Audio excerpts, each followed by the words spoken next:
저희 이제 그다음 주제로 넘어가서 이재명 대표에 대한 이야기를 좀 해야 되는데, 네. 추석이 다음 주 아니겠습니까? 네. 다음 주 추석을 맞아서 이재명 대표가 또 이런 얘기를 합니다. 산소에서 풀 베다가 말벌에 쏘이면 어떡하지? 이럴 줄 알았어요. 안동으로 부모님 조상들 찾아뵈러 가야 하는데 혹시 가다가 교통사고라도 나면 어디 병원으로 가시라고 했는데, 아니 이분은 병원 어디 갈지 걱정할 필요가 있나? 헬기 타고 또 가면 되는데. 그러니까 또 그렇게 하면 되잖아요. 제가 볼 때 네네. 이분이 매년 이렇게 뭐 안동에 있는 본인 뭐 조상님들 부모님 산소에 벌초를 매번 가고 그런 분 같지는 않은데 굳이 또 의료 공백기를 틈타서 정치적으로 메시지 하나 하려고 이런 거는 굉장히 가벼워 보이잖아요. 이런 건 옆 사람이 그냥 다른 사람이 해야지. 그렇죠, 그렇죠. 당 대표 정도 되고 이런 분이 이게 뭡니까? 옆에서 보좌를 정말 못해요 보면. 아니 저는 좀 어떤 생각이 들었냐면은 자기가 헬기 특혜가 맞다고 권익위가 결론을 냈습니다. 네. 다만 이제 이재명과 천준호 같은 경우는 국회의원이니까 처벌을 그냥 안 받았고 종결 처리가 됐던 것뿐인 것이고, 그런 어떤 논란이 있었으면 뭔가 좀 저런 얘기도 좀 하기 쑥스럽지 않나요, 본인이? 제 얘기가 그 얘기예요. 네. 그 자기 객관화가 안 된 거죠. 자기 객관화가 안 됐다. 자기 객관화가 안 됐다는 말이 음. 굉장히 짧잖아요 말이. 근데 되게 무서운 얘기예요. 자기가 누군지를 모르는 거예요. 근데 진짜 모를 것 같아요, 이재명 대표는. 내가 누구고 내가 어디 있고 지금 여기가 어디고 지금 몇 시지? 지금 방향이 어디 이걸 모르는 겁니다.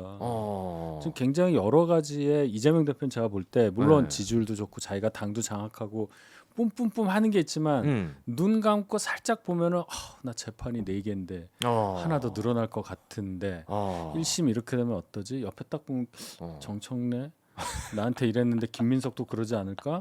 찬대는 괜찮을까? 이런 생각 안 할 수가 없을 거예요. 그렇죠. 호시탐탐 자기 자리를 노린다 생각하겠죠. 그렇게 되면 어떻게 됩니까? 이 평정심을 잃어요. 그러니까 판단에 오류가 자꾸 생기게 되겠죠. 네네. 김민석 의원 계엄령 얘기하고 저렇게 튀려고 하는 거를 저는 어디까지 보냐면 네. 포스트 이재명을 생각하고 있다고 저는 봅니다. 저렇게까지 오버하는 네, 이유는 오버하는 이유가 여기서 득점을 한다면 이재명 어떻게 정말 안 됐지만 그 다음 나네 이렇게 정청래가 그거 노렸잖아요. 그렇죠. 이번에 법사위원장 하면서 원매쇼 계속하는 거 봐요. 그러다 완전 찍혔거든요. 그렇죠. 이재명 눈도 못 맞춘대요 요새. 진짜요? 그리고 법사위하고 과방위가 서로 싸운다는 얘기. 서로 튀려고. 어, 법사위가 최민희랑- 어디 가면 과방위도 어디 가야 되고 김현하고 최민희가 서로 막 그 다음 과방위원장 김현이에요. 네. 서로 또 경쟁하고 난리도 아니라는 거예요. 거기는 굶주려 있어요 항상 권력에. 그렇죠. 그런데요 거기가 그 민주당 쪽 사람들이. 그렇기 때문에 이재명은 그걸 아는 거야. 인간들이 나를 언제 제낄지 모른다. 자기가 본류가 아니어서 여기까지는 왔는데 보니까 본류가 장난 아니거든. 그리고 그 운동권 세계 없었으니까 이 생리를 모르는 거예요. 그렇죠. 근데 이제 당 대표니까 이제 막 어설픈 조언도 듣고 하면서 막 치고 막 여기까지 왔는데 다음은 자기일 수가 있거든요. 그렇죠. 개딸이 언제까지 이재명 옹호한다고 보세요? 약발 떨어지면 바로 버릴 거예요. 그렇죠. 그걸 아는 거예요 이재명은. 그래서 지금 이재명 대표가 저렇게 오바를 하고 자기가 한 말도 있고 이거 저 산소 얘기하면서 나온 얘기도 잘 보면은 이제 사실관계 우리가 아는 건데 이제 얘기하겠지만 그렇죠. 옛날 얘기 이미 다 판명 난 거 다시 거짓말 또 하고 뭐 이러잖아요. 그렇죠. 그러니까 인지 부조화가 많다. 좀 아프네요. 아프죠. 가만히 생각해 보니까 계엄령 그 문제는 또 정청래가 조용하네요. 정청래는 이제 뺏겼지. 이슈가 자기 게 아니잖아요. 정청래는 무조건 탄핵 청문회잖아요. 근데 이게 히트를 못 했잖아요. 그 난리를 쳤는데 새로 나온 게 없잖아요. 그렇죠. 남은 거는 뭐 나가서 벌 쓰세요. 뭐 발언 안 줘. 곽규택 의원하고 싸우고 그거밖에 없지. 그렇죠. 얻은 게 없어요. 그 정청래 나름 뭐 서울시장도 나가고 싶고 뭐 그렇게 알고 있는데 이거 되겠습니까? 끝났지. 요즘 전현희가 서울시장을 노린다는 얘기가 있던데요. 그 얘기는 많아요. 전현희 아니면 정청래라고 봤었는데 뭐 고민정은 어려울 것 같고 그럼 이제 전현희 완전히 지금 얼마나 지금 투사예요, 걔네들한테. 투사되고 그럼 이제 우리는 어떻게 해야 되느냐 이제 그런 또 생각이 나오죠. 전현희가 그러니까 지금 지방선거가 내년이잖아요. 내후년이죠. 내후년인가요? 26년인가요? 6월. 27년도가 대선이고 6년도가 지방선거면은 얼마 안 남았는데. 얼마 안 남았죠. 2년이 안 남았죠. 그렇죠. 아니 그 또 뭐 저기 또 얘기 나와서 그런데 광노현 그것도 지금 또 저 교육가면 그것도 좀 시끄럽더라고요. 그러니까 핵심은 보수 쪽에서 후보 한 명만 나오면 됩니다. 이번에 근데 좀 후보가 정리되는 것 같긴 그렇죠. 하던데요. 세 번 만에 이제 드디어 네 번째 드디어 이제 정리되는 분위기인데 네. 자 그러면은 저쪽에서 단일화를 분명히 할 텐데 네. 광노현으로 단일화를 할 거냐 그건 또 모르겠습니다. 그럼 본선 가면 광노현이 이길까?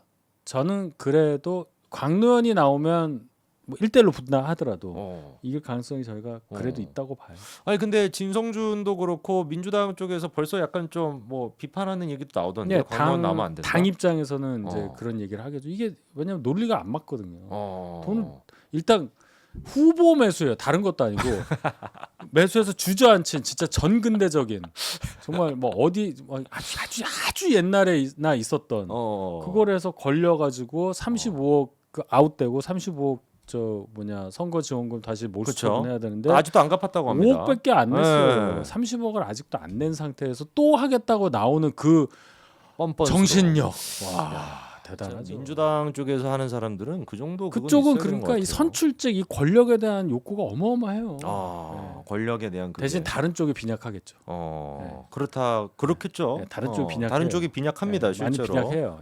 아플 정도로 좀 빈약한데 여러 가지로. 이 산소 얘기하면서 저는 좀 이번에 같이 떠올렸던 게 지난번에 또 한창 이제 부모님 산소 훼손했다고 또 논란이 있었잖아요. 이게 대선 때인가 뭐 그렇죠. 네. 기억에. 그때 이제 무슨 뭐 돌멩이 같은 거 이제 해놓고 자기 뭐 부모님 산소를 갖다가 누가 헤집어 놨다라고 하는데 저는 이거 보면서도 되게 소름 끼쳤던 게 만약에 대변인님 부모님 묘소가 그렇게 막 훼손이 돼 있었다. 그러면은 저 같은 경우도 너무 막 화가 나가지고 빨리 막 경찰 신고하고 막 난리를 칠 것 같은데 이재명 대표는 너무 차분하게 그거를 막 돌덩이를 이렇게 사진 찍고 묘소 사진을 찍으면서 이게 무슨 뜻일까요? 페이스북에 물어보고 누가 또 댓글 남기니까 거기 대댓글까지 남기면서 이게 어떻게 가능한가? 그 현장 보존부터 먼저 하자는 주의죠. 자기 이거 했을 때도 그거 핏자국 지웠다고 현장 보존 안 했다고 난리를 쳤잖아요. 그렇죠. 아니 현행범으로 잡혔는데 무슨 현장 보존이 필요하냐고. 현행범으로 거기서 수십만 명이 봤잖아. 유튜브로도 보고. 그렇죠. 비습됐을 때. 근데 그 뭘 지우려고 하냐? 아니 잡혔는데 핏자국 지운 거라고. 그렇죠. 대걸레로. 그거 가지고 난리치는 모르겠어요. 뭐 법학 공부를 했다니까. 참 저는 그래서 그때도 보면서 부모님 생각을 먼저 해야지. 그러니까요. 이재명 대표는 부모님까지도 약간 좀 정치적으로 이용하는 건가 싶을 정도로 너무 좀 무섭더라고요. 근데 뭐 결론은 여러분들 아시는 것처럼 이게 저주가 아니라 생명기였습니다. 그렇죠. 축복을 하는 거였어요. 그 명자 그 뭐 그때 우리가 글자 안 보여가지고 이게 진짜 저주의 글이다 뭐 했는데 그렇죠. 문중분들이 이재명 잘 되라고 넣었다는 거 아니에요. 그렇죠. 근데 이거를 또 무슨 뭐 정치 뭐 탄압이다 뭐다 해가지고 막 난리를 쳤었죠. 요새 그때. 누가 그런 거를 합니까? 뭐 어디다 뭐 세발톱 받고 그런 거는 뭐 파묘 영화에나 있는 거지. 그렇죠.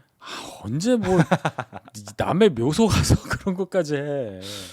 대변인 이번에 그 김문기 씨 재판에서 이재명이 처음으로 이제 또 그 검찰 신문을 받지 않았습니까? 피고인 신분으로 끝까지 이제 그 김문기 씨 모른다라고는 했는데 일단 골프를 친 거랑 낚시를 한 거는 또 인정하긴 했어요. 근데 그것도 인정하면서도 이게 뭐 재판을 내가 하면서 기억이 혼재된 건지 뭐 헷갈리긴 하지만 팩트가 맞는 것 같다 뭐 이런 식으로 했습니다. 그러니까 그러면서 이재명 대표가 그 보여준 그 아주 그 꼰대스러운 그 권위 의식 그거에 저는 집중을 했어요. 자꾸 하급 직원이란 말을 써요. 그렇죠. 시장이 한가하게 하급 직원하고 노닥거릴 거 아니다. 그다음에 뭐 유동규가 본부장인데 카트를 유동규가 나를 의존해야지. 했을 리가 없고 뭐 이런 얘기를 해요. 그러니까 아주 그 뿌리 깊은 이 뭐라 그래? 하여튼 권위의식이 있고. 그러니까 나는 김문기를 알 수 없다는 논거를 들려고 한 거라고는 이해는 하지만 그 돌아가신 분을 그렇게까지 얘기를 하는 게 인간적으로 맞아요? 그러니까요. 미안해서라도 그렇게 말을 못하지. 김문기 씨는 거의 한 10년이 넘는 세월 동안 이재명을 위해서 거의 충성을 다한 사람인데 그렇죠. 너무 감동받아서 골프 친 게 딸이랑 영상 통화까지 하면서 울먹거렸던 분이 김문기 씨거든요. 그렇죠. 그러면은 이재명 대표는 정말 이 정도 논리라면 이번에 초선으로 막 들어온 의원들은 이름도 모르는 거예요. 그렇게 얘기해야 돼. 내가 뭐 초선 자리를 알아야 됩니까? 뭐 이 말이야. 그렇죠. 하급 직원이랑 내가 얘기하는 건 채통 떨어진다니까.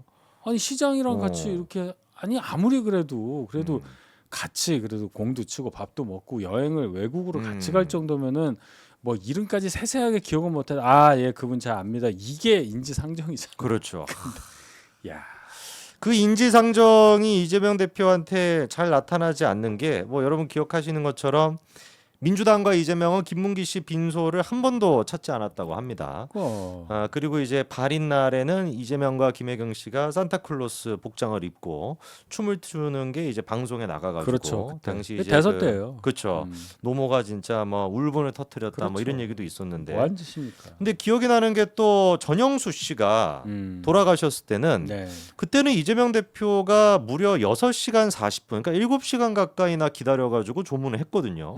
이거는 무슨 차이가 있을까요? 김문기 씨에 대해서는 약간 뭐 정치적으로 이게 좀 이게 되니까 조문한 걸까요? 자기 비서실장을 모른다고 할 수는 없잖아.